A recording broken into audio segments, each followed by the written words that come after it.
All right, welcome back, focused learners, to another explainer. Today, we are stepping right off the precipice and dropping straight into a grim, dark Gothic fable. We are entering the electromagnetic twilight of what is known as the Great Evening. This is where our dark narrative really kicks into high gear.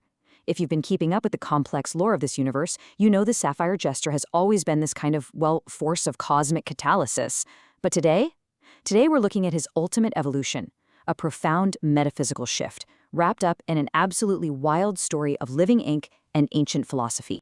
To really understand the Jester, you've got to understand his agony, the loudest weeping existence of the soul. I mean, just think about that phrasing for a second. It instantly sets this mythic, heavy tone. The Jester wasn't just fighting physical battles. He was constantly haunted by this profound internal agony. Historically, the Sapphire Forge treated this weeping existence as just thermodynamic noise, right? Just a math problem to be solved and silenced.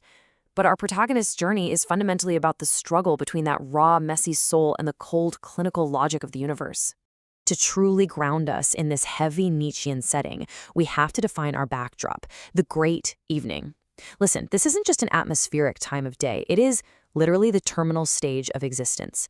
It's the point where the universe stops trying to mathematically manage its data and instead achieves ultimate mass-energy balance through sheer completion. It's the end of the line. The cosmic ledger is closing and the Jester is standing right there at the center of this ultimate finality. Section 1. The Fichtean Dialogue, the Thesis and Antithesis. Okay, let's dive into this. The engine driving the Jester's transformation is a brutal clash between two completely merciless forces. Picture this internal war. On one side, you have the absolute I, the fiery, active suffering and chaotic tragedy of his past, burning like a rune of inferno. Then, on the other side, you have the absolute not I, the cold, clinical, geometric stillness of the Sapphire Forge, the pure spirit of negation. These two wildly contrasting forces have just been tearing him apart from the inside out. So, what happens when the arithmetic of stillness fails to calculate the agony of a god? The clinical systems of the Forge were never built to process this level of raw, tragic divinity. It just doesn't work. The math literally breaks down, and from that completely broken, uncalculated state, a violent rebirth becomes the only possible outcome. Which brings us to the alchemical collision, the synthesis of the Overman. This is the profound moment of synthesis. It all triggers when the Jester reaches out and grasps two incredibly pivotal artifacts, the broken sapphire gem and the violet stones. This isn't just a physical action, it is the spark of his apotheosis. He absorbs his past traumas, drawing in four massive primal elements. We're talking the sickly pulsing emerald fire of his verdant corruption, the blazing heat of the crimson abyss, and the tragic biological insistence of the giant kin's violet resonance. At his very core, the sapphire light reconstructs itself from a passive observer into a proactive spirit of negation. He is literally forging a new cosmic body out of his own suffering. The result is, honestly, as terrifying as it is magnificent. We witness the birth of Sapphire Living Ink. He becomes this towering, semi-solid entity just vibrating with an insane amount of power. The sources tell us that in this state, he achieves a geometric symmetry with the chaos of the soul. His mind, which was once so tortured, transforms into a gaping maw that is finally totally satisfied. He has synthesized the persistent absolute I of his suffering with the clinical absolute not I. He evolves to embody what is known as the arithmetic of the Overman. He realizes that true synthesis means you don't just erase the universe's agony. No, you carry it as a regal shadow. He transcends the old rules, realizing that the old arithmetic was basically just the math of a slave to the Forge. Now he's elevated from a mere clinical catalyst into a primary actor shaping the cosmos. Moving on to the negation gaze, quieting the kinetic friction. With his new role comes a terrifying new ability, the negation gaze. Our sources describe it as delivering a visual Z-pinch plasma touch. Think about how crazy that is. He doesn't even have to strike you or physically dismantle anything. A single look from him is a definitive mathematical no to existence. Whatever chaotic energy he gazes upon is instantly resolved into absolute stillness. This fundamentally changes how he perceives nihilistic reality. He now sees existence as a concluded story rather than a blank horizon to be managed. This is such a brilliant philological concept. The Jester no longer looks at the universe as raw data, waiting to be fixed or an empty canvas to be painted. He reads the universe as a grand, finished text. The story is over. He's just confirming the final punctuation. Now, you might be wondering, what exactly is this kinetic friction he's erasing? Simply put, it's the loud, weeping noise of active suffering. It's the daily friction of simply existing. Think about the noise, the contradictions, and the exhausting friction of your own human experience. The Jester's ultimate power is the ability to look at all that overwhelming human mess and just quiet it into absolute, shimmering clarity. This brings us to the rainbow threshold, crossing the narrative inertia.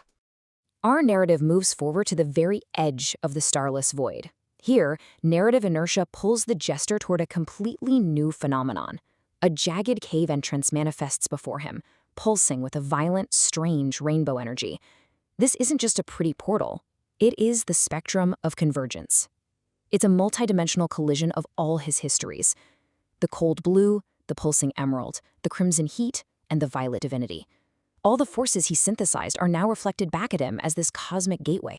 So we have to ask, what lies beyond the arithmetic of stillness when narrative inertia pulls you forward? The Fichtean dialogue is evolving once more, right?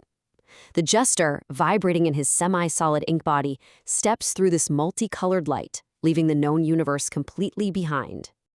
And this brilliantly illustrates our next section, the frozen reality, a world perfectly finished.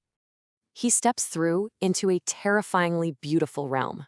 It's a vast expanse of jagged ice, under an inkier blackness than any sapphire void he has ever known. Here, the thermal volatilization of identity has reached its logical conclusion. Just picture that for a second.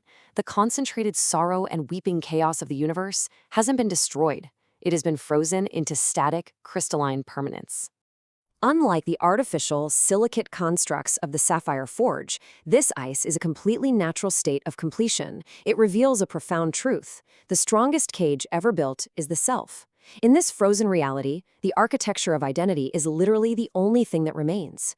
The kinetic friction of existence has finally been stilled, not by calculation, but by the sheer, natural weight of a world perfectly finished. Finally, we reach the concluded era, the yellow light of the zero flame. This frozen silence is not actually empty. It's inhabited by these entities called mercurial spirits. They glow with a sickly yellow light, flowing like liquid metal right over the ice. They don't offer the mercy of nothingness. Instead, they exert a really heavy, regal gravity. They are the final thermodynamic echoes of a stilled universe. For the Jester, looking at them is basically like looking in a mirror. They reflect his own transition into absolute permanence. The visual contrast here is so striking. If you remember the stark beacon of heat from his past, that chaotic, active burning, but eliminating this icy desolation is the zero flame. It casts these long, shifting yellow shadows. It burns, but it's cold. It's unwavering focus. It perfectly represents the definitive terminal point for all energy. And here, the Jester's apotheosis is complete. He's no longer just a catalyst. He is now a primary actor, in a realm where the furnace has gone cold. The great evening has finally settled. He has reconstructed his purpose, and it is perfectly finished in the yellow glow of this final reality. To wrap up today's explainer, I want to leave you with this really provocative thought. What does it mean for your own life to find peace at the end of all kinetic friction? It's a haunting question wrapped in a gorgeous, grim myth. When the noise of life stops and the thermal echoes fade into a shifting yellow light, what is the architecture of the self that remains? Think on that for a bit. Thanks for joining me for this explainer, Focus Learners, and as always, keep questioning the horizon.